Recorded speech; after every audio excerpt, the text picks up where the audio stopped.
Hello my dear students, welcome back to our class. Today we are going to discuss about the essay India's Women, the Mixed Truth, which was written by Amartya Kumar Sen. He was popularly known as Amartya Sen. India's women the mixed truth ടൈറ്റിലിൽ തന്നെ ഉണ്ട്. വളരെ genuine ആയിട്ടുള്ള ഒരു social issue ആണ് ഇതിൽ ചർച്ച ചെയ്യുന്നതെന്നുള്ളത്. ഇന്ത്യയിലെ സ്ത്രീകളും മിക്സഡ് ആയിട്ടുള്ള സത്യങ്ങളും കുഴഞ്ഞു കിടക്കുന്ന സത്യങ്ങളും ഈ എസ്സേയിലുടനീളം നമുക്ക് കാണുവാൻ സാധിക്കുന്നത് ഇന്ത്യയിലെ സ്ത്രീകൾ നേരിടുന്ന വയലൻസ്, അവർ നേരിടുന്ന ജെൻഡർ ഡിസ്ക്രിമിനേഷൻ, അവരുടെ അവകാശങ്ങളും അവരുടെ നീതിബോധവും ചോദ്യം ചെയ്യപ്പെടുന്ന സാഹചര്യങ്ങൾ, selective abortions, female death rate എങ്ങനെ കൂടുന്നു, ഒരു ജനനം മുതൽ മരണം വരെ ഒരു സ്ത്രീ നേരിടുന്ന എല്ലാ പ്രശ്നങ്ങളും നമുക്ക് ഈ എസ്സേയിൽ ഉടനീളം കാണുവാൻ സാധിക്കും. So before going through the essay, let us begin with our writer Amartya Sen. So our writer Amartya Sen, Nobel laureate in economics, was born in a Bengali family in 1933 as the son of a chemistry professor. He was educated in India and abroad and was a professor of economics at many major universities including Cambridge and Harvard. He also taught at the Delhi School of Economics, the London School of Economics and Oxford University. He says about himself that I was born in a university campus and seem to have lived all my life in one campus or another. He has made significant contribution in social and political theory, philosophy and economics. His economic theories are known to be practical and provide keen insights. Sen has regularly voiced the difficulties faced by women in patriarchal societies, arguing that certain societies have created a massive gender issue by giving more privileges to the male child. He is considered to be one of the India's foremost intellectual and economist and continues to be honored as a prominent intellectual of the modern world. ഇക്കണോമിക്സിൽ Nobel laureate ലഭിച്ച വ്യക്തിയായിരുന്നു നമ്മുടെ writer. അദ്ദേഹം ജനിച്ചത് ബംഗാളി ഫാമിലിയിലാണ്. അദ്ദേഹത്തിൻ്റെ പിതാവും ഒരു chemistry പ്രൊഫസറായിരുന്നു. ഇന്ത്യയിൽ നിന്നും വിദേശത്തു നിന്നും ധാരാളം വിദ്യാഭ്യാസം ലഭിച്ചിട്ടുള്ള ഒരു വ്യക്തിയാണ് അദ്ദേഹം. Cambridge, Harvard, London School of Economics, Delhi School of Economics including Oxford University അദ്ദേഹം പഠിപ്പിച്ചിട്ടുണ്ട്. അദ്ദേഹത്തെക്കുറിച്ച് തന്നെ പറയുന്നത്, he was born in a university campus and seem to have lived all his life in one campus or another. അദ്ദേഹത്തിൻ്റെ ജീവിതം മുഴുവൻ യൂണിവേഴ്സിറ്റിയിൽ surround ചെയ്ത് നിൽക്കുന്നതാണെന്നായിരുന്നു അദ്ദേഹത്തെക്കുറിച്ച് തന്നെ വിശേഷിപ്പിച്ചിരുന്നത്. നീതിബോധവും സാമൂഹ്യ ബോധവും കൈമുതലാക്കി വെച്ചിട്ടുള്ള ഒരു വ്യക്തിത്വത്തിനുടമയാണ് അദ്ദേഹം.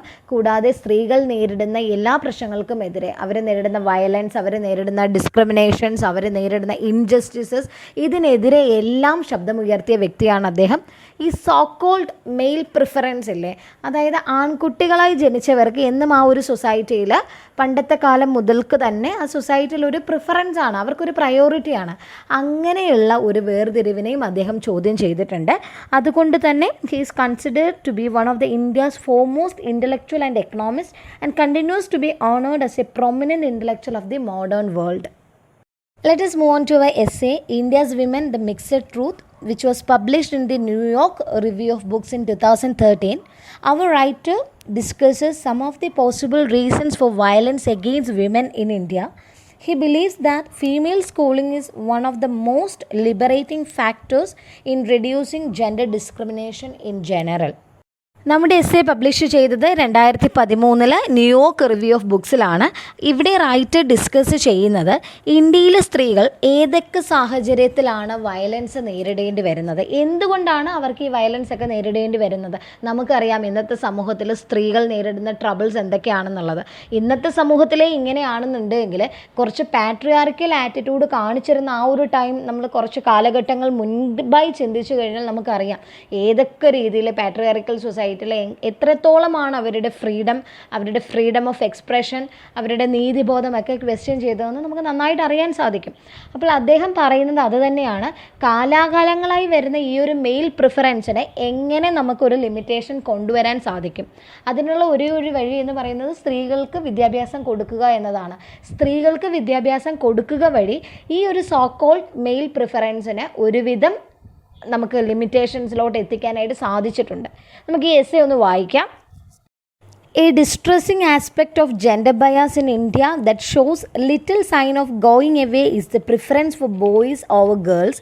One of the most pernicious manifestations of this pro-male bias is the relatively higher mortality rate of girls compared with boys. Not because girls are killed, but mainly because of the quiet violence of the neglect of their health and illness in comparison with the attention that male children receive. Studies have shown that male priority in care continues for adult as well as children, raising the mortality rates of adult women above those of men. ഏറ്റവും ഡിസ്ട്രെസ്ഫുൾ ആയിട്ടുള്ള ഒരു ഫാക്ടറാണ് ഈ gender bias, gender discrimination എന്നുള്ളത്. ജനിക്കുന്ന സമയം തൊട്ടേ വരുന്നുണ്ട്, കുട്ടി ആണാണോ കുട്ടി പെണ്ണാണോ എന്നുള്ള ചോദ്യം. അപ്പോൾ ജെൻഡർ എന്നുള്ള ഫാക്ടർ ഒരു കുട്ടി ജനിക്കുന്ന സമയം തൊട്ട് തന്നെ അവിടെ ഈ ഡിസ്ക്രിമിനേഷനും അന്വേഷണങ്ങളും ഒക്കെ തുടങ്ങുന്നുണ്ട്. ഇതിനകത്ത് ഈ എസ്സേ തുടങ്ങുമ്പോൾ തന്നെ പറയുന്നത് ഒരു സോ കോൾഡ് മെയിൽ പ്രിഫറൻസ് നമുക്ക് എല്ലാ രാജ്യങ്ങളിലും കാണുവാനായിട്ട് സാധിക്കുന്നുണ്ട്. ഇപ്പം നമ്മൾ മരണനിരക്ക് എടുത്തു കഴിഞ്ഞാൽ ആ നാട്ടിലെ ആൺകുട്ടികളെക്കാൾ മരണനിരക്ക് കൂടുതലായിരിക്കും ആ നാട്ടിലെ പെൺകുട്ടികൾക്ക്. കാരണം സ്ത്രീകൾ കൊല്ലപ്പെടുന്നത് കൊണ്ടല്ല, ആൺകുട്ടികളെ കെയർ ചെയ്യുന്നത് പോലെ അവരുടെ ഹെൽത്തും അവരുടെ ഫിറ്റ്നസ്സും ശ്രദ്ധിക്കുവാൻ ആളുകൾ ഉള്ളതുപോലെ സ്ത്രീകളുടെ ആരോഗ്യം ശ്രദ്ധിക്കുവാനും സ്ത്രീകളുടെ ഹെൽത്തിന് വേണ്ടി മുന്നോട്ട് വരുന്ന കാര്യങ്ങളൊന്നും ഇല്ല. എപ്പോഴും നമ്മുടെ നാട്ടിൽ പ്രിഫറൻസ് കൊടുക്കുന്നത് മെയിലിനാണ്. Mail dominated സൊസൈറ്റിയാണ്. അതുകൊണ്ട് തന്നെ ഇങ്ങനെ ഒരു മെയിൽ പ്രിഫറൻസ് വന്നതുകൊണ്ടാണ് അഡൾട്ടായിട്ടുള്ള ആൺകുട്ടികളെക്കാളും മോർട്ടാലിറ്റി റേറ്റിൽ സ്ത്രീകളുടെ നിരക്ക് കൂടുതലായി കാണുന്നത്. ജെൻഡർ ബയാസിൻ്റെ ഏറ്റവും എക്സ്ട്രീം ആയിട്ടുള്ള ഒരു റിസൾട്ടാണിത്. ഇന്ത്യ പോലൊരു രാജ്യത്ത് ഈ സോ കോൾഡ് ജെൻഡർ ഡിസ്ക്രിമിനേഷൻ ഒരല്പം കൂടുതലാണ്. ഗേൾ ചൈൽഡ്, ബോയ് ചൈൽഡ് ഉള്ള ടേം വളരെ റെക്കറിങ് ആയിട്ട് നമ്മൾ കേട്ടുകൊണ്ടിരിക്കുന്നതാണ്. നമ്മുടെ റിലേറ്റീവ്സിൻ്റെയോ അല്ലെങ്കിൽ നമുക്ക് പരിചയമുള്ള വേറെ ഏതെങ്കിലുമൊക്കെ ആളുകളുടെ വീട്ടിലെ അവസ്ഥ ഒന്ന് നോക്കിയാൽ അറിയാം.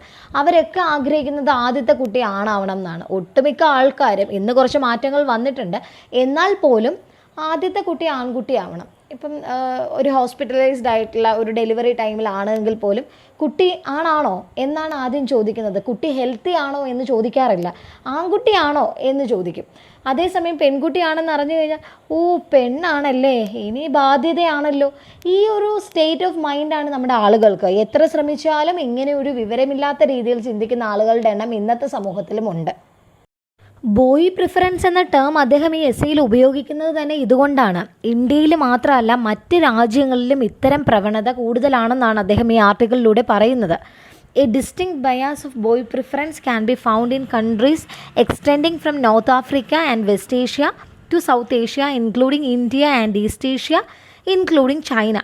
That such discrimination has a place in a large part of the modern world is distressing. ഇങ്ങനെയുള്ള ഒരു ബോയ് പ്രിഫറൻസ് ഇത്രയും രാജ്യങ്ങളിൽ കാണുന്നത്, ഇന്നത്തെ മോഡേൺ വേൾഡിലും ഇങ്ങനെയുള്ള ബോയ് പ്രിഫറൻസ് ഈ ഏഷ്യ മുതൽ, ഈസ്റ്റ് ഏഷ്യ മുതൽ നമ്മുടെ ചൈന വരെയുള്ള രാജ്യങ്ങളിൽ കാണുക എന്നുള്ളത് വളരെ ഡിസ്ട്രെസ്സിങ് ആയിട്ടുള്ള ഒരു ഫാക്ടറാണ്. കൂടാതെ അദ്ദേഹം മിസ്സിംഗ് വിമൻ്റെ കാര്യം കൂടെ പറയുകയാണ്. ഇന്നത്തെ സമൂഹത്തിൽ സ്ത്രീകളുടെ മിസ്സിംഗ് കേസസ് വളരെ കൂടുതലായി വരികയാണ്. നമ്മൾ തന്നെ പത്രത്തിലും ന്യൂസും ഇപ്പോൾ ഓപ്പൺ ചെയ്യാൻ പറ്റില്ല. നമ്മൾ എടുത്തു കഴിഞ്ഞാൽ തന്നെ ഓരോ പെൺകുട്ടികളും നേരിട്ട പ്രശ്നങ്ങളെപ്പറ്റിയും റേപ്പ് കേസസിനെ കുറിച്ചും മിസ്സിംഗ് ആയ പെൺകുട്ടിയുടെ ഡെഡ് ബോഡി ഇന്ന സ്ഥലത്ത് കണ്ടു എന്നൊക്കെയുള്ള വളരെ സ്ട്രെസ്ഫുൾ ആയിട്ടുള്ള ന്യൂസുകളാണ് നമ്മളും ഇന്ന് കണ്ടുകൊണ്ടിരിക്കുന്നത്. അപ്പോൾ ഇദ്ദേഹം പറയുന്നത് 1990s ഇതേ പേജസിൽ മിസ്സിംഗ് വിമനെ കുറിച്ച് എഴുതിയപ്പോൾ, ഇതേ പേജസ് എന്ന് ഉദ്ദേശിക്കുന്നത് ന്യൂയോർക്ക് റിവ്യൂ ഓഫ് ബുക്സിലാണ് 2013 നമ്മുടെ ഈ എസ്സേ പബ്ലിഷ് ചെയ്തത്. ഇതേ ന്യൂയോർക്ക് ജേർണലിൽ അദ്ദേഹം 1990s മിസ്സിംഗ് വിമനെ കുറിച്ച് എഴുതിയിട്ടുണ്ട്. When I rote on missing women in these pages in December 1990 and also in the British medical journal, I based my conclusion on data available up to the 1980s. ഞാൻ അന്ന് ഈ missing വിമനെ കുറിച്ച് എഴുതിയത് അന്നത്തെ കാലത്ത് നിലനിന്നിരുന്ന എല്ലാം ഒരു കണക്കല്ലേ, ആ ഒരു റേഷ്യോയിൽ വെച്ചിട്ടായിരുന്നു എഴുതിയത്. പക്ഷെ അത് കമ്പയർ ചെയ്യുമ്പോൾ ഇന്ന് അതിലും കൂടുതലാണ് മിസ്സിംഗ് വിമൻ്റെ റേഷ്യോ. ഒരുപാട് സ്ത്രീകൾ ഓരോ ദിവസവും കാണാതായിക്കൊണ്ടിരിക്കുകയാണ്. അത് നമ്മുടെ സമൂഹത്തിൻ്റെ ഒരു പരാജയമാണ്. കാര്യം ഈ മെയിൽ പ്രിഫറൻസിൻ്റെ റിസൾട്ടാണ് ഇങ്ങനെ സ്ത്രീകൾക്ക് നേരെ ഉണ്ടാകുന്ന അതിക്രമങ്ങളുടെ എണ്ണം വർദ്ധിക്കുവാനുള്ള കാരണം. Over the last couple of decades, those kinds of discrimination have substantially declined in most of the countries I wrote about. കഴിഞ്ഞ കുറച്ച് കാലങ്ങളായി ഞാൻ ഈ മെൻഷൻ ചെയ്ത കൺട്രീസിൽ ഡിസ്ക്രിമിനേഷൻ്റെ ഈ ഒരു വേർതിരിവിൻ്റെ രീതിയും ദൈർഘ്യവും ഒക്കെ അല്പസ്വല്പം മാറിയിട്ടുണ്ട്. എന്നിരുന്നാൽ കൂടി ഇന്നും ഇന്ത്യയിലെ പല സംസ്ഥാനങ്ങളിലും പുരുഷന്മാരെക്കാൾ മരണനിരക്കിൽ മുന്നിട്ട് നിൽക്കുന്നത് സ്ത്രീകൾ തന്നെയാണ്. ചൈനയുടെ കേസ് ആണെങ്കിൽ ഇച്ചിരിയും കൂടെ ഗ്യാപ്പ് ഇതിനേക്കാൾ കൂടുതലാണ് അവിടുത്തെ മരണനിരക്ക് എന്നാണ് പറയുന്നത്. Indeed in many of the other countries in the region women now have A substantially higher life expectancy at birth than men. പക്ഷേ ഞാൻ ഈ പരാമർശിച്ചിട്ടുള്ള സ്ഥലങ്ങളിൽ പലയിടത്തും ഇന്ന് പുരുഷന്മാരെക്കാൾ ലൈഫ് എക്സ്പെക്റ്റൻസി സ്ത്രീകൾക്കുണ്ടെന്നാണ് അദ്ദേഹം പറയുന്നത്. ലൈഫ് എക്സ്പെക്റ്റൻസി എന്ന് പറഞ്ഞാൽ ആയുർദൈർഘ്യം. സോ അദ്ദേഹം പിന്നീട് പറയുന്നത് ബ്രിട്ടീഷ് മെഡിക്കൽ ജേണലിൽ ഡിസംബർ 2003 ഡിസ്കസ് ചെയ്തൊരു കാര്യമാണ്. അദ്ദേഹം ഡിസ്കസ് ചെയ്തൊരു കാര്യത്തെക്കുറിച്ചാണ് പറയുന്നത്. 1980s തൊട്ട് ഒരു പുതിയ ടെക്നോളജിയുടെ use such as sonogram for determining the sex of fetuses has led to a huge growing number of selective abortion of female fetuses. അതായത് സോണോഗ്രാം എന്താണെന്ന് അറിയാമല്ലോ. അമ്മയുടെ വയറ്റിലുള്ള കുഞ്ഞാവയുടെ അനക്കമൊക്കെ നമുക്കിങ്ങനെ അൾട്രാ ഇതിലൂടെ നമുക്ക് കാണാനായിട്ട് സാധിക്കില്ല. അതാണ് സോണോഗ്രാം എന്ന് പറയുന്നത്. ഇപ്പം 1980s ആയപ്പോഴത്തേക്കും ഈ സോണോഗ്രാമിൻ്റെ യൂസേജ് വളരെ കൂടുക.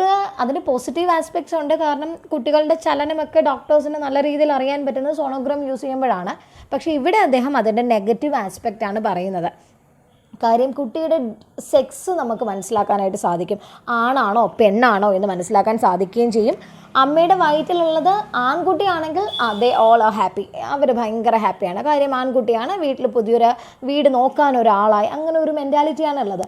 അതേസമയം ഈ സോണോഗ്രാമിലൂടെ വയറ്റിലുള്ളത് പെൺകുട്ടിയാണെന്ന് അറിഞ്ഞു കഴിഞ്ഞാൽ അവിടെ വെച്ച് തന്നെ സെലക്റ്റീവ് അബോർഷൻ നടക്കുകയാണ്. അതാണ് അദ്ദേഹം ഈ സോണോഗ്രാമിൻ്റെ കാര്യത്തെക്കുറിച്ച് മെൻഷൻ ചെയ്യുന്നത്. കുഞ്ഞിൻ്റെ സെക്സ് അറിഞ്ഞിട്ട് ഫീമെയിൽ ആണെങ്കിൽ അതിനെ ഇല്ലാണ്ടാക്കുന്ന ഈ ഒരു ടെൻഡൻസി 1980s തൊട്ടുണ്ടെന്നാണ് അദ്ദേഹം പറയുന്നത്.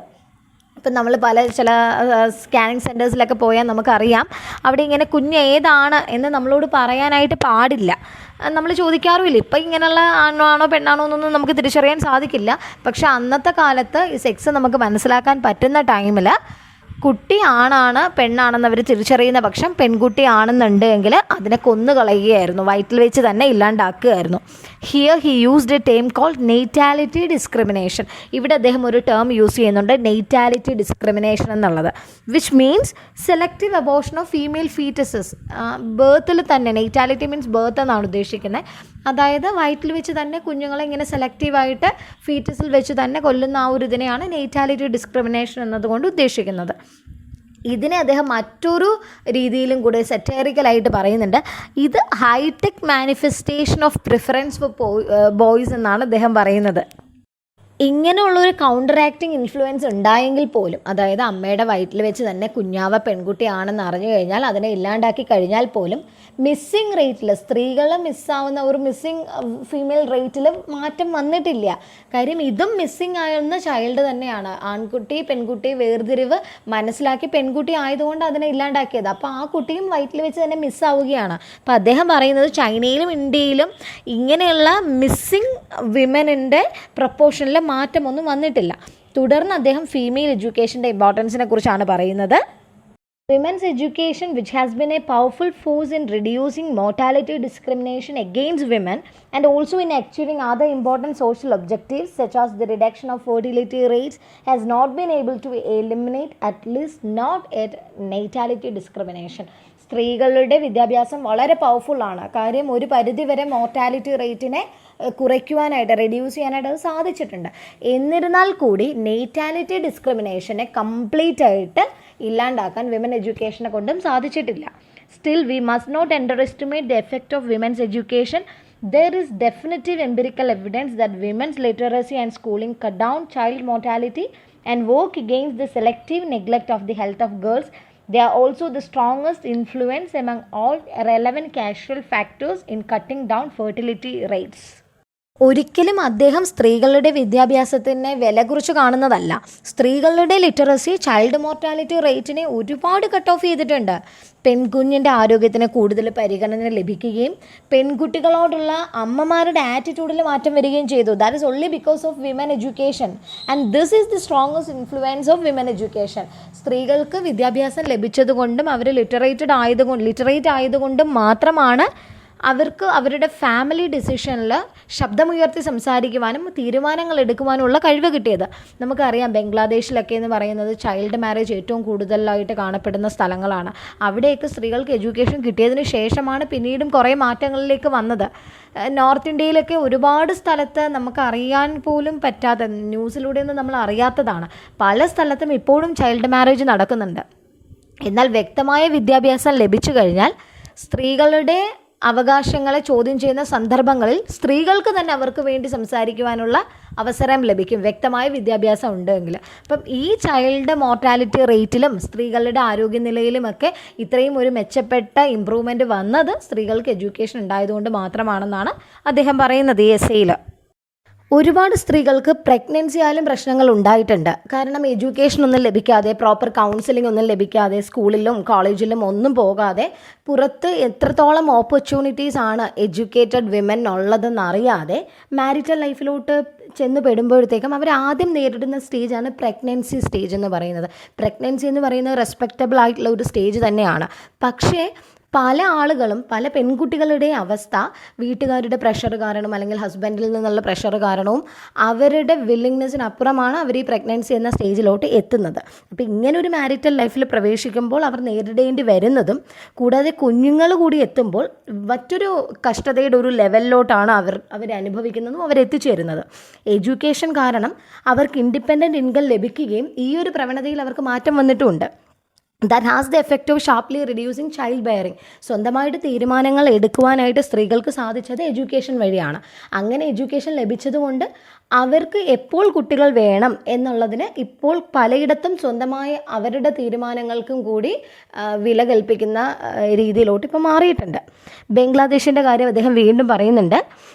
കുറച്ച് റേഷ്യോയും കണക്കുമൊക്കെയാണ്, അതുകൊണ്ട് just read them and understand, that's all for that. അല്ലാതെ അത് ഒരുപാടങ്ങ് പഠിക്കണം എന്നില്ല, അതൊന്ന് വായിച്ച് മനസ്സിലാക്കിയാൽ മതി. കുഞ്ഞുങ്ങളുടെ എണ്ണത്തിൽ കുറവ് വരികയും ഉള്ള കുഞ്ഞുങ്ങളുടെ ആരോഗ്യനിലയിൽ ഇംപ്രസീവ് ഗ്രോത്ത് വരികയുമാണ് ചെയ്തത്. അതാണ് ഈ ബംഗ്ലാദേശിൻ്റെ കണക്കും റേഷ്യോയിലൂടെ അദ്ദേഹം പറയുന്നത്. ഇന്ത്യയുടെ കേസും അദ്ദേഹം പറയുകയാണ്. ഇവിടെയും ഇന്ന് ധാരാളം റീപ്ലേസ്മെൻറ്റ് നടന്നിട്ടുണ്ട് ഫെർട്ടിലിറ്റി റേറ്റിൽ, which seems to reflect mainly the impact of the increased power of women to influence decision about bearing children. അതായത് സ്ത്രീകളുടെയും ഈ ഫെർട്ടിലിറ്റി റേറ്റിൽ ഇന്ത്യയിൽ മാറ്റം വന്നത് അവർ എഡ്യൂക്കേറ്റഡ് ആയതുകൊണ്ടാണ്. അവർ എഡ്യൂക്കേറ്റഡ് ആയതുകൊണ്ട് അവർക്ക് അഭിപ്രായ സ്വാതന്ത്ര്യവുമുണ്ട്. അവർക്ക് മനസ്സിലായി എവിടെയൊക്കെ ശബ്ദമുയർത്തണം, എവിടെയൊക്കെ നോ പറയണം എന്നുള്ളത് അവർക്ക് മനസ്സിലായി. ഇന്ത്യയുടെ കേസിലും മാറ്റം വന്നിട്ടുണ്ടെന്നാണ് പറയുന്നത്. സ്ത്രീകൾക്ക് ബർത്ത് കൺട്രോളിലും ഈ എഡ്യൂക്കേഷൻ കാരണം വോയിസ് ചെയ്യാൻ പറ്റിയിട്ടുണ്ടെങ്കിലും ഡിസ്ക്രിമിനേഷനെതിരെ എത്ര എഡ്യൂക്കേറ്റഡ് എന്ന് പറഞ്ഞാലും അവർക്ക് പോരാടുവാൻ മുഴുവനായി സാധിച്ചിട്ടില്ല. പല സ്ഥലത്തും ഇന്ന് ഡിസ്ക്രിമിനേഷൻ തുടരുകയാണ്. അദ്ദേഹം അതാണ് പറയുന്നത്. ഫീമെയിൽ എഡ്യൂക്കേഷൻ കാരണം ഒരുപാട് അച്ചീവ്മെൻറ്റ്സ് നമുക്ക് ഉണ്ടായിട്ടുണ്ട്, ഒരുപാട് കാര്യങ്ങൾ ചെയ്യാനും സാധിച്ചിട്ടുണ്ട്. എന്നാൽ പല കാര്യങ്ങളും ചെയ്യാതെയും പോയിട്ടുണ്ട്. അത് നമ്മുടെ എഡ്യൂക്കേഷൻ ഉണ്ടെങ്കിൽ പോലും കുറേ കാര്യങ്ങൾ നമ്മുടെ നിയന്ത്രണത്തിലും അപ്പുറമാണ്. But it would be a mistake not to appreciate what female education clearly does achieve. എന്നിരുന്നാൽ കൂടി നമ്മൾ ഇത്രത്തോളം പുരോഗതി, എത്രയോ അധപ്പതിച്ച ചിന്താഗതിയിൽ നിന്ന് ഇത്രത്തോളം മാറ്റങ്ങൾ വന്നിട്ടുണ്ട് എങ്കിൽ അത് പലതും സ്ത്രീകൾ അവരുടെ ശക്തി തിരിച്ചറിഞ്ഞതുകൊണ്ടും അവരുടെ എഡ്യൂക്കേഷൻ നമ്മുടെ സൊസൈറ്റി അപ്രൂവ് ചെയ്തതുകൊണ്ടും മാത്രമാണെന്നാണ് അദ്ദേഹം പറയുന്നത്. It is important to ask why women's education and the corresponding enhancement of women's voice and influence in family decision have not done much to eliminate selective abortion of female fetuses. Educated mothers seem clearly less inclined to neglect girls compared with boys once they have been born, but they seem almost as keen on having boys rather than girls as uneducated mothers are. Here, larger questions of enlightened understanding and scrutiny of traditional values become central and go beyond women's role and influence in family decisions. There seems to be a lack of adequate awareness of the oddity of seeing girls as inferior to boys, and a lack of knowledge about what happens in other places where such discrimination against girls is not present. എത്രയൊക്കെ educated ആണ് ഇന്ത്യയിലെ സ്ത്രീകളെന്ന് പറഞ്ഞാലും എന്തുകൊണ്ടാണ് അവർക്ക് ഈ selective abortion of female ഫീറ്റസസ് ഇല്ലാതാക്കാൻ പറ്റാത്തത്? അതാണ് പറയുന്നത്. എഡ്യൂക്കേഷൻ ഉണ്ടെങ്കിൽ പോലും ഒരു പരിധി വരെ ഇന്നും ഈ ഡിസ്ക്രിമിനേഷൻ തുടരുകയാണ്. ഇപ്പോൾ എഡ്യൂക്കേറ്റഡ് ആയിട്ടുള്ള ഒരു അമ്മയ്ക്ക് ഒരു കുഞ്ഞുണ്ടായി കഴിഞ്ഞാൽ കുഞ്ഞ് ജനിച്ചു കഴിയുമ്പോൾ അവരെല്ലാ മക്കളെയും ഒരുപോലെ തന്നെയാണ് കാണുന്നത്. ആണാണേലും പെണ്ണാണേലും എഡ്യൂക്കേറ്റഡ് ആയിട്ടുള്ള സ്ത്രീകൾക്ക് അവരെ തുല്യതാ മനോഭാവത്തോടെ കാണുവാനും അവരെ ഒരേപോലെ വളർത്തുവാനും രണ്ടുപേരെയും ആണിനെ ആണെങ്കിലും പെണ്ണിനെ ആണെങ്കിലും ഇപ്പോൾ ഒരേപോലെ ജോലിയൊക്കെ ചെയ്യിച്ച് വളർത്തുവാനുള്ളൊരു ടെൻഡൻസി ഉണ്ട്. പക്ഷേ എന്നിരുന്നാൽ കൂടി കുഞ്ഞുണ്ടാവുന്നതിന് മുന്നേ ഈ എഡ്യൂക്കേറ്റഡ് ആയിട്ടുള്ള അമ്മമാരുടെ അവസ്ഥയും ഏകദേശം വിദ്യാഭ്യാസമില്ലാത്ത സ്ത്രീകളെ പോലെ തന്നെയാണ്. മനസ്സിലെപ്പോഴും ആദ്യത്തെ കുട്ടി ബോയ് ചൈൽഡ് എന്നൊരു തോന്നൽ അവരിലേക്കുണ്ട്. ഇതിൻ്റെ കാരണം ഒരു പരിധിവരെ സൊസൈറ്റിയാണ്. ഇവിടെ സൊസൈറ്റി വളരെ ഇമ്പോർട്ടൻ്റ് ആണ്. അവരുടെ കടന്നുവരവാണ് അമ്മമാരെ കൊണ്ട് ഇത് ചിന്തിപ്പിക്കുന്നത്. ഫസ്റ്റ് ചൈൽഡ് ബോയ് ചൈൽഡ് ആണെന്നുണ്ടെങ്കിൽ വീട്ടിലെ കാര്യങ്ങളെല്ലാം അത് നോക്കിക്കോളും. പെൺകുട്ടി മറ്റൊരു വീട്ടിൽ കല്യാണം കഴിച്ച് പോവേണ്ടതല്ലേ, അപ്പം നമ്മളെ നോക്കാൻ ആരെങ്കിലും വേണ്ടേ? ഈ ഒരു ടെൻഡൻസി സൊസൈറ്റിയാണ് അമ്മമാരിലേക്ക് അടിച്ചേൽപ്പിക്കുന്നത്. അതേ തുടർന്നാണ് പല അമ്മമാരുടെയും പല മദേഴ്സിൻ്റെയും ചിന്താഗതിയിൽ ഇച്ചിരിയെങ്കിലും മാറ്റം വരുന്നത്. ഇത്ര എഡ്യൂക്കേറ്റഡ് ആണെന്ന് പറഞ്ഞാൽ പോലും ഈ സൊസൈറ്റി ഇത്രയും വെനമസ് ആയിട്ടുള്ള കാര്യങ്ങളാണ് അവർ ജനിച്ച കാലം മുതലേ ഇൻജെക്റ്റ് ചെയ്തുകൊണ്ടിരിക്കുന്നത്. അപ്പോൾ അതുകൊണ്ടാണ് എഡ്യൂക്കേറ്റഡ് ആയിട്ടുള്ള അമ്മമാർക്ക് പോലും ബോയ് ചൈൽഡിനോട് അവർ കുട്ടികൾ ജനിക്കുന്നതിന് മുന്നേ ഒരു താല്പര്യം വരുന്നത്. പിന്നീട് നമ്മുടെ എസ്സേയിൽ ആദം സ്മിത്തിൻ്റെ കാര്യവും ഡിസ്കസ് ചെയ്യുന്നുണ്ട്. The wealth of the Nations എന്ന വർക്ക് എഴുതിയ ഫേമസ് ആയിട്ടുള്ള ഒരു പേഴ്സണാണ് ആദം സ്മിത്ത് എന്നുള്ളത്. അദ്ദേഹത്തിൻ്റെ ദ തിയറി ഓഫ് മോറൽ സെൻറ്റിമെൻറ്റ്സിൽ അദ്ദേഹം പറഞ്ഞ കാര്യങ്ങളെ അമർത്യ സെൻ ഇവിടെ പോയിൻ്റ് ഔട്ട് ചെയ്യുകയാണ്, ഡിസ്കസ് ചെയ്യുകയാണ്. അതിൽ അദ്ദേഹം പോയിൻ്റ് ഔട്ട് ചെയ്യുന്ന ഫാക്ടർ എന്ന് പറയുന്നത് ഏൻഷ്യൻ ഗ്രീസിൽ പ്രാക്ടീസ് ചെയ്ത ഇൻഫൻറ്റിസൈഡിനെ കുറിച്ചാണ്. എന്താണ് ഇൻഫൻറ്റിസൈഡ്? കുഞ്ഞുങ്ങളെ കൊന്നുകളയുന്ന ആ ഒരു ഇതാണ്. ബർത്ത് ഡിഫക്റ്റോട് കൂടി ജനിക്കുന്ന കുഞ്ഞുങ്ങളെ കൊന്നുകളയുന്ന കൾച്ചർ അവിടെ പ്രാക്ടീസ് ചെയ്തിരുന്നു. ഒരുപാട് ഇൻ്റലക്ച്വൽ ആയിട്ടുള്ള ആൾക്കാർ പ്ലേറ്റോ അരിസ്റ്റോട്ടിലൊക്കെ അതിനെ ഡിഫെൻസ് ചെയ്തിരുന്നു എന്നാണ് അദ്ദേഹം പറയുന്നത്. ബർത്ത് ഡിഫക്റ്റോട് കൂടി ജനിക്കുന്ന കുഞ്ഞുങ്ങളിൽ അവരെ കൊന്നുകളയുന്ന പ്രവണത ശരിയാണോ? ഒരുപക്ഷെ നമ്മൾ ഭയങ്കര നാരോ മൈൻഡഡ് ആയിട്ട് അങ്ങനെ ചിന്തിച്ചത് കൊണ്ടാണ് ബർത്ത് ഡിഫക്റ്റ് ആയിട്ടൊരു കുഞ്ഞ് ജനിച്ചു, ഇത് ജീവിക്കാനേ അർഹതയില്ലാത്തൊരു കുട്ടിയാണ്, ഇതിനെ കൊന്നുകളയാം എന്ന മെൻറ്റാലിറ്റിയിലോട്ട് അവർ എത്തിച്ചേരുന്നത്. അവർ നാരോ മൈൻഡഡായി ചിന്തിക്കുന്നത് കൊണ്ടാണ്. ഒരുപക്ഷെ അവരുടെ ചുറ്റുപാടും ഇതേ അവസ്ഥയിൽ കഴിയുന്ന ആളുകൾ എങ്ങനെയാണ് ഇങ്ങനെ ഒരു പർട്ടിക്കുലർ സ്റ്റേജിൽ നിന്ന് അവർ റിക്കവർ ആയതെന്നും അതിനവരെടുത്ത സൊല്യൂഷൻ എന്താണെന്നും കൂടി നമ്മൾ മനസ്സിലാക്കി ചുറ്റുപാടുമുള്ള കാര്യങ്ങളും കൂടെ മനസ്സിലാക്കി കഴിഞ്ഞാൽ ഒരുപക്ഷെ ഇങ്ങനെയുള്ള ഹാർഷ് ഡിസിഷനിലോട്ട് നമ്മൾ എത്തിച്ചേരില്ല. ബർത്ത് ഡിഫക്റ്റ് ആയിട്ടുള്ള ഒരുപാട് കുട്ടികളുണ്ട്, പക്ഷെ അവരെയൊക്കെ കൊന്നുകളയുകയാണോ മാതാപിതാക്കൾ ചെയ്യുന്നത്? മാതാപിതാക്കളുടെ തെറ്റോ കുട്ടികളുടെ തെറ്റോ അല്ല അങ്ങനെ ജനിച്ചു പോവുക എന്നുള്ളത്. ബർത്ത് ഡിഫക്റ്റായി അവർ ജനിച്ചുവെങ്കിൽ പോലും ആ ഡിഫക്റ്റിനെ മറച്ചു വെച്ചുകൊണ്ട് ബാക്കി ടാലൻസിലൂടെ അവർ മുന്നോട്ട് വരുന്നുണ്ട്. നമുക്ക് ഇന്നത്തെ സൊസൈറ്റിയിൽ എടുത്തു കഴിഞ്ഞാൽ എത്രത്തോളം എക്സാമ്പിൾസ് നമുക്ക് കണ്ടെത്താനായിട്ട് സാധിക്കും. ബർത്ത് ഡിഫക്റ്റ് ഉണ്ട്, പക്ഷെ ആ ഒരു ഡിഫക്റ്റ് വെച്ചുകൊണ്ട് ഉന്നത തലത്തിലിരിക്കുന്ന എത്രയോ പേരെ നമുക്ക് എക്സാമ്പിളായിട്ട് പറയാൻ പറ്റും. അപ്പം നാരോ മൈൻഡഡ് ആയിട്ട് ചിന്തിക്കാതെ എങ്ങനെ ഇതിന് സൊല്യൂഷൻ കണ്ടെത്തണം എന്ന രീതിയിൽ കൂടി ചിന്തിക്കണമെന്നാണ് ഇതിൽ അദ്ദേഹം പറയുന്നത്. In China and South Korea, the standard routes to women's empowerment such as female literacy and economic independence have resulted in major achievements, but with the new techniques of sex determination of fetuses, discrimination through selective abortion of female fetuses became surprisingly common in both countries. This has led to organized public initiatives to make women aware of the value of having daughters and not just sons. Such efforts have had much more success in Korea than in China, where the female-male ratio at birth remains lower even than in India. ചൈനയിലും south കൊറിയയിലും സ്ത്രീകളുടെ education കൊണ്ട് ഒരുപാട് achievements നേടിയിട്ടുണ്ട്. Economically അവർ independent ആവുകയും ചെയ്തു. പക്ഷേ ഈ രണ്ട് രാജ്യങ്ങളിലും ഹൈലി എഡ്യൂക്കേറ്റഡ് ആയിട്ടുള്ള വിമൻ ഉണ്ടെങ്കിൽ കൂടി സർപ്രൈസിംഗ്ലി അവിടെ കോമൺ ആണ് സെലക്റ്റീവ് അബോർഷൻ ഓഫ് ഫീമെയിൽ ഫീറ്റസസ് എന്നുള്ളത്. ഇതിനാൽ അവിടെ ബോധവൽക്കരണം നടത്തേണ്ടി വന്നിട്ടുണ്ട്.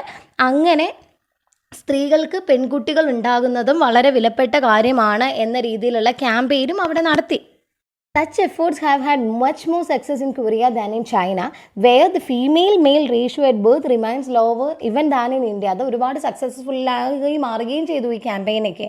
While female education does not serve as a silver bullet to prevent discrimination against girls, other factors make the experience of the different regions within India quite diverse. In fact, there is a sharp regional divide. In the northern and western states, there is a clear evidence of extensive use of selective abortion of female fetuses. But in the states in the south and east of India, we do not typically find evidence its widespread use.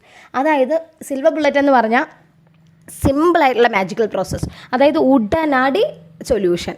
അങ്ങനെ ഒരു കാര്യം ഒരിക്കലും female education കൊണ്ട് നമുക്ക് ഒറ്റ ദിവസം കൊണ്ട് ഇല്ലാതാക്കാൻ സാധിക്കുന്ന ഒന്നല്ല. ഈ ഡിസ്ക്രിമിനേഷനും ബാക്കി റീജിയണലായിട്ട് കണ്ടുവരുന്ന ഈ ജെൻഡർ ബയാസ് ഒന്നും ഒറ്റ ദിവസം കൊണ്ട് സിൽവർ ബുള്ളറ്റ് പോലെ നമുക്ക് ചെയ്യാൻ പറ്റുന്ന കാര്യങ്ങളല്ല. ഇപ്പോൾ പോലും ഇന്ത്യയിൽ ഒരുപാട് റീജിയണൽ വൈഡ് ഉണ്ടല്ലോ. നമ്മൾ നോർത്തേൺ വെസ്റ്റേൺ സ്റ്റേറ്റിലോട്ട് എടുത്തു കഴിഞ്ഞാൽ അവിടെ നമുക്ക് എവിഡൻസ് ഉണ്ട്. Extensive use of selective abortion of female foetuses നടക്കുന്നു എന്നുള്ളതിൻ്റെ ടിപ്പിക്കലായിട്ടുള്ള എവിഡൻസ് ഉണ്ട്. പക്ഷേ നമ്മുടെ ഈ ഒരു ഭാഗത്തോട്ട് വന്നു കഴിഞ്ഞാൽ സൗത്ത് ആൻഡ് ഈസ്റ്റ് ഓഫ് ഇന്ത്യയിൽ എന്ന് പറഞ്ഞാൽ നമുക്ക് ഇത്രയും ഇതിൻ്റെ ഒരു വൈഡ് സ്പ്രെഡ് യൂസ് കാണുവാനായിട്ട് സാധിക്കുന്നില്ല. As you know that this is a very lengthy essay and it's very difficult to summarize the whole points in a nutshell.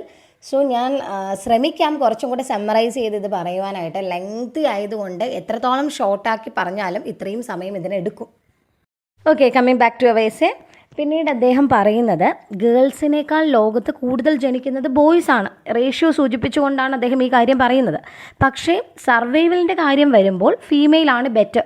യൂട്രസിനകത്ത് കുഞ്ഞുങ്ങൾക്കൊരു equal കെയറൊക്കെ ലഭിച്ചു കഴിഞ്ഞാൽ പെൺകുഞ്ഞിന് സർവൈവ് ചെയ്യാനുള്ള ചാൻസസ് ആണ് കൂടുതലായിട്ടുള്ളത്.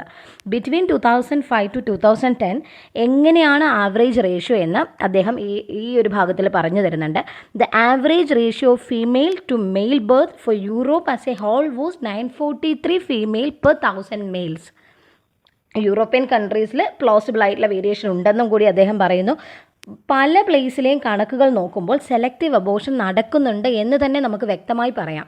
ഇറ്റലിയിൽ 940 ആണ്, 941 in Italy and 940 in Spain, 939 in Greece and 935 in Ireland. If you take the ratio of 935 per 1000, the ratio for Ireland as a standard against which to measure selective abortion of female fetuses, what can be said about the Indian state? ഇവിടുത്തെ case ഇങ്ങനെയാണെന്നുണ്ടെങ്കിൽ പല foreign സ്റ്റേറ്റ്സിൻ്റെയും അവസ്ഥ ഇതാണെന്നുണ്ടെങ്കിൽ ഇന്ത്യയിലെ അവസ്ഥ എന്തായിരിക്കും? ഇന്ത്യയിൽ birth register incomplete ആയതിനാൽ census അനുസരിച്ചാണ് ഈ റേഷ്യോ ഇവിടെ കാൽക്കുലേറ്റ് ചെയ്യുന്നത്. ഇവിടെ എങ്ങനെയാണ് സെൻസസ് അനുസരിച്ച് കാൽക്കുലേറ്റ് ചെയ്യുന്നത് എന്നാണ് തുടർന്നുള്ള ഭാഗത്തിൽ അദ്ദേഹം പറയുന്നത്. അദ്ദേഹം ഈ റേഷ്യോ കാൽക്കുലേറ്റ് ചെയ്തത് നമ്മുടെ ഈ എസ്സേ എഴുതിയ സമയത്തിൻ്റെ കണക്കനുസരിച്ചാണ് കേട്ടോ. In fact we can draw a dividing line to cut India into 2 halves with the states in the west and north including Maharashtra, Gujarat, Madhya Pradesh, Uttar Pradesh, Rajasthan, Himachal Pradesh, Punjab, Haryana, Uttarakhand and Jammu Kashmir, showing clear evidence of widespread sex selective abortion with female-male ratios will below the cutoff line of 935 per 1000 females. In fact, in all western and northern states, this ratio is actually even below 920. And in many of these states will below 900. This contrasts sharply with the figures for states in the east and south, that is Kerala, Karnataka, Tamil Nadu, Andhra Pradesh, Chhattisgarh, Jharkhand, Bihar, West Bengal and Assam, all of which have ratios above 935 with Odisha marginally. So, in those states, the use of sex selective abortion when present is not on a scale to pull the female-male ratio below the cutoff line based on Irish figures. Incidentally, the data from Bangladesh where the female-male ratio for the age group 0 to the 4 years is 972 conform strongly to the pattern of Eastern India which it adjoins. ഈ ഒരു ഭാഗത്ത് അദ്ദേഹം പറയുന്നത് ആദ്യം mention ചെയ്ത ഒരു regional division ഇല്ലേ, അതിൽ ആദ്യത്തെ സ്റ്റേറ്റ്സുകളിൽ സെക്സ് സെലക്റ്റീവ് അബോർഷൻ നടക്കുന്നുണ്ട് എന്നാണ് അദ്ദേഹം പറയുന്നത്. തുടർന്ന് പറയുന്ന സെക്കൻഡ് പാർട്ടിലെ സ്റ്റേറ്റ്സിൽ സെക്സ് സെലക്റ്റീവ് അബോർഷൻ കുറവാണ്. എല്ലാം റേഷ്യോ വെച്ചാണ് അദ്ദേഹം മെൻഷൻ ചെയ്യുന്നത്. എന്തുകൊണ്ടാണ് ഇങ്ങനെ ഒരു റീജിയണൽ ഡിഫറൻസ് വരുന്നതെന്ന് അദ്ദേഹം ക്വസ്റ്റ്യൻ ചോദിക്കുകയാണ്. നിങ്ങൾ ആലോചിക്കൂ എന്നാണ് നമ്മളോട് പറയുന്നത്. എന്തുകൊണ്ടാണ് ഒരു പാർട്ടിൽ ഈ പ്രശ്നം നിലനിൽക്കുകയും മറ്റൊരു റീജിയണിൽ അതിൻ്റെ റേഷ്യോ കുറയുകയും ചെയ്യുന്നത്? ഇതൊന്ന് റിസർച്ച് ചെയ്യണം എന്നാണ് അദ്ദേഹം പറയുന്നത്. എല്ലാം 2011 റിലേറ്റ് ചെയ്താട്ടോ പറയുന്നത്. കാര്യം ഈ എസ്സേ 2013 പബ്ലിഷ് ചെയ്തതുകൊണ്ടാണ്. ഇപ്പം നമുക്ക് ഒരുപാട് മാറ്റങ്ങളൊക്കെ ഈ 2021 എത്തി നിൽക്കുമ്പോൾ നമുക്ക് ഉണ്ടായിട്ടുണ്ട്. ഇത് 2011 ഡിപ്പെൻഡ് ചെയ്തിട്ടുള്ള കാര്യങ്ങളാണ് പറയുന്നത്. കുറേ നെഗ്ലക്റ്റഡ് ആയിട്ടുള്ള ഇഷ്യൂസിൽ റിസർച്ച് ചെയ്യേണ്ടതും മീഡിയയുടെ അറ്റൻഷൻ വേണ്ടതും അനിവാര്യമാണ്. അതായത് ഒരുപാട് സ്ഥലത്ത് റിസർച്ച് ചെയ്യേണ്ടതായിട്ടുണ്ടെന്നാണ് അദ്ദേഹം പറയുന്നത്. സെക്ഷൽ ട്രാഫിക്കിംഗ്, മാരിറ്റൽ റേപ്പിംഗ് തുടങ്ങിയ പ്രശ്നങ്ങളിലേക്ക് കൂടുതലായി നമ്മുടെ ശ്രദ്ധ ചെലുത്തണമെന്നാണ് അദ്ദേഹം ഈ എസ്സേയിലൂടെ ഉടനീളം പറയുന്നത്. ഈ സോക്കോൾഡ് മെയിൽ പ്രിഫറൻസ് അല്ലെങ്കിൽ ബോയ് പ്രിഫറൻസ് ഇല്ലാതാക്കണമെങ്കിലും സ്ത്രീകളുടെ മാനസിക ആരോഗ്യ നിലയിൽ മെച്ചം വരണമെങ്കിൽ പോലും അതിന് ഒരുപാട് റിസർച്ചുകളും ഒരുപാട് പുരോഗതിയും ആവശ്യമാണ്. അപ്പം മീഡിയയുടെ അറ്റൻഷൻ അറ്റൻഷനും ഇതിലേക്ക് വരണം എന്നാണ് എൻഡ് ഓഫ് ദ എസ്സേയിലൂടെ അദ്ദേഹം പറയുന്നത്. ഒരു ലെങ്തി ആയിട്ടുള്ള എസ്സേയാണ്. ടെക്സ്റ്റ് ഒന്നുകൂടെ വായിക്കുക. അതിലെ റേഷ്യോസ് ഒന്നും കണ്ട് നിങ്ങൾ കൺഫ്യൂസിങ് ആവേണ്ട, ജസ്റ്റ് ഒന്ന് വായിച്ച് വയ്ക്കുക. ഒറിജിനൽ വേർഷൻ വായിക്കേണ്ടത് അത്യാവശ്യമാണ് കേട്ടോ. അപ്പോൾ ഇത്രയേ ഉള്ളൂ. Thank you so much. Have A nice day. ബാക്കി എസ്സേസിൻ്റെ ലിങ്ക്സ് ഒക്കെ ഞാൻ ഡിസ്ക്രിപ്ഷൻ ബോക്സിൽ കൊടുത്തേക്കാം, കയറി കാണൂ കേട്ടോ. Thank you.